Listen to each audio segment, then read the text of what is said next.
Welcome to ఆ Telugu. YSRTP Sharmila గారు కాంగ్రెస్లోకి రావడం జరిగింది.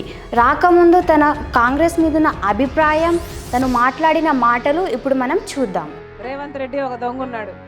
మరి రాజశేఖర్ రెడ్డి గారిని ఎక్కడ గౌరవిస్తున్నారమ్మా? కాంగ్రెస్ పార్టీ రాజశేఖర్ రెడ్డి గారిని ఒక దొంగలాగా FIR లో చేర్చింది కాంగ్రెస్ పార్టీ ఆయన పేరుని. బట్టి రాజశేఖర్ రెడ్డి గారికి మోసం చేయలేదా? మరి రాజశేఖర్ రెడ్డి గారిని వెన్నుపోటు పొడిచింది కాంగ్రెస్ పార్టీ కదా? మరి ఎందుకు వేయాలయ్యా కాంగ్రెస్ పార్టీకి ఓట్లు? ఎలా ఉంది ఇప్పుడు కాంగ్రెస్ పార్టీ? అసలు కాంగ్రెస్ పార్టీ అధ్యక్షుడు ఎవడు? ఒక తెలుగుదేశం పార్టీ నాయకుడు. ఓటుకు నోటు కేసులో అడ్డంగా దొరికిపోయిన ఒక దొంగ.